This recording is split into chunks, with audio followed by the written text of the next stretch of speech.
Hello, Bame Farm fans. We are getting to some corn harvest action. We have been for a while now. Unfortunately, it's about mid-January. We got a bit behind on video editing there for a while. I had to take a Christmas break. There was a bit of a lull in corn harvest action. Right now you're watching me open up a field as the sun is getting incredibly low over the horizon.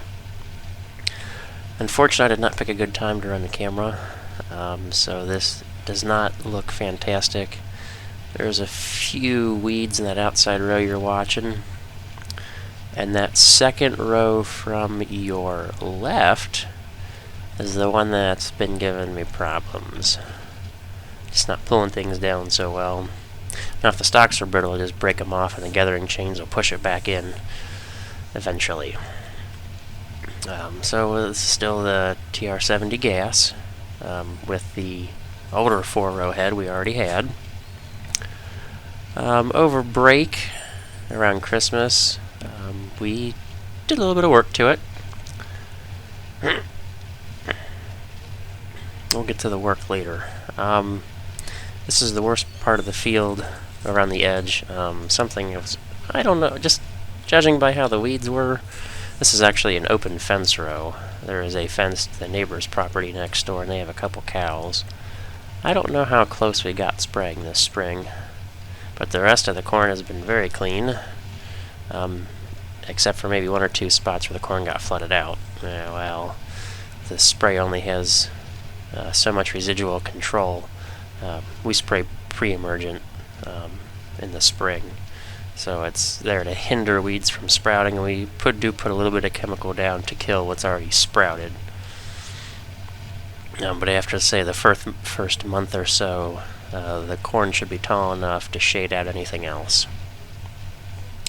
What we're harvesting right now is my RK-112-16 variety. That's a Federal Hybrids variety of corn sold through Rural King. It's been doing very well. It dried somewhat decently for the growing season we had. The other variety Brad talked about, he had it phrased wrong. As you see here, there's just a bunch of cockleburr, and there's no point in running that through the head. We're just going to shut things off, go for a stroll around the headland here till I get back to corn.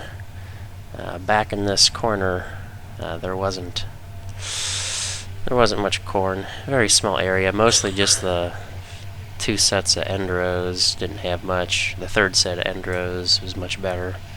I kind of got another thing here, and I'm about to almost get stuck. It's a little wet in this spot, so I really got to zoom through it. Yeah.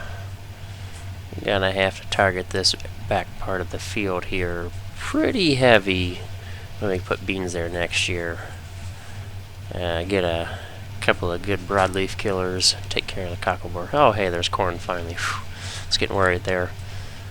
So yeah, this is the 112-16. The 112-17 was kind of shoved on us because they didn't get enough corn in for what we ordered. We ordered, I don't know, probably 20 bags of seed corn or so. More than 20. I got almost 20 myself. So probably closer to 30 bags or more. And we ended up taking almost half of it as that 112-17 variety, which it produced corn. It was tall, would have been great silage. It's what we chopped for silage. It definitely stayed green, but it was useless for grain quality. It didn't dry down well. The flint part of the kernel was very lacking. It's a very floury kernel almost. It sounds soft when it hits the grain tank at the very beginning of a empty grain tank. The 16 variety I'm working on here, it sounds like little rocks when we start a fresh grain tank load on the combine. Now, overall yields, I planted 65 acres of corn. Ended up picking over 10, maybe 12 acres? Yeah, conversing with Brad while we're doing this, making sure our numbers. Yeah, we picked probably 10, 12 acres of ear corn. but just some rough guesstimations. We filled 41 gravity wagons, and knowing about how much they hold, figured we averaged 200 bushel per gravity wagon load, but one wagon was like 250 and the other wagons were on the short side of 200, and I know we filled that bigger wagon more often than any of the other wagons. So we'll say we got about 8,200 bushels of corn off of 65 acres, but if we got to take that 12 acres of ear corn off, so that puts our average about 160, as Brad whispers it in my ear.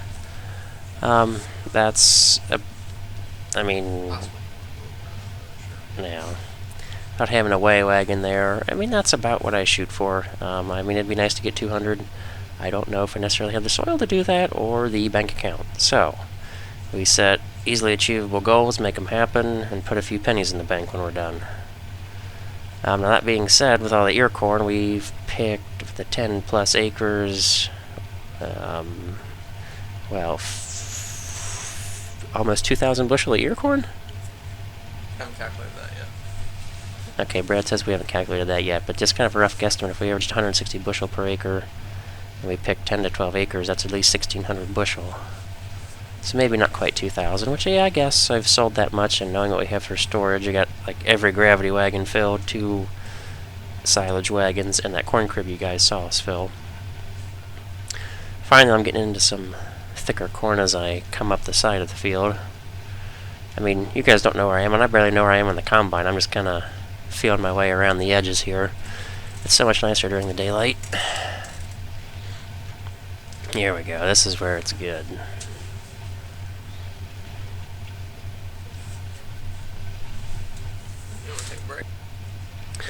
Earlier I mentioned something about the repairs we did over break, so I guess I'll get to those now.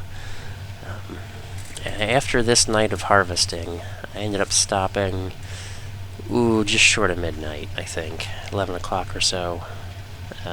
Dad called, said to call tonight, and right as he called, the ladder hit some corn stalks just right, so I heard this like loud clanking metal sound. And just the way it played out as I was on the phone talking to him, well, I guess it just seemed like an okay time to stop. Now the next day it came out, I had a terrible time getting this thing started.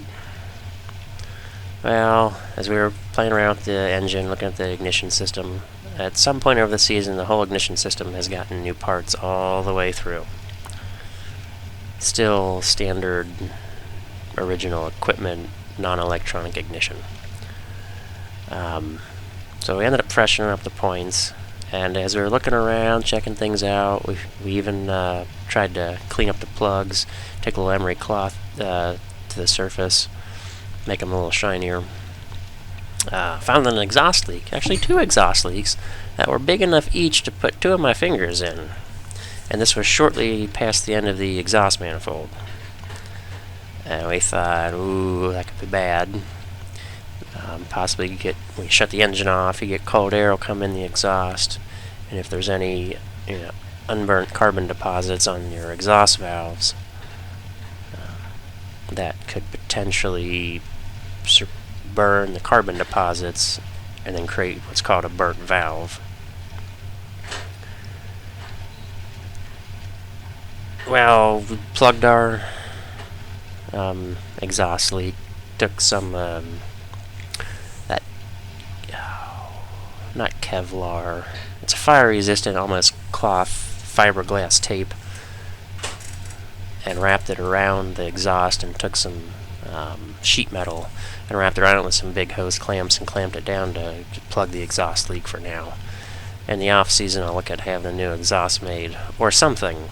There could be a lot of or something else happening. I'm getting, if it ran great, yeah, sure, it'd be dumping a lot of gas in the combine. But one thing is moving along smoothly, and one thing is scratching and clawing for every inch. And unfortunately, it seems like corn harvest has been a little bit too much scratching and clawing for every inch.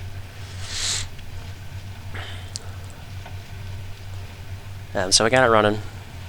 Seemed a little rough, but we thought it'd get a little better. Just letting it run a few minutes, engine was cold. Well, that was a big lie. It did not get any better. In fact, in the same field I'm working on now the next day, I made it halfway down a Paso Rosa.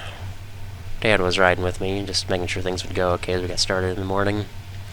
Sitting on the toolbox, he looks back, and he looks back again. And he looks at me, and he looks back again, so I ask him, what, we got something on fire?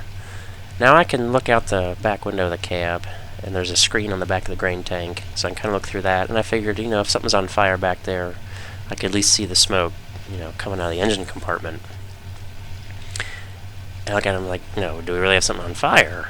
And he's like, you're not going to believe this, and he just jumps off. Doesn't say anything about stopping or quitting, or we have a fire. He just jumps off and takes off back to field.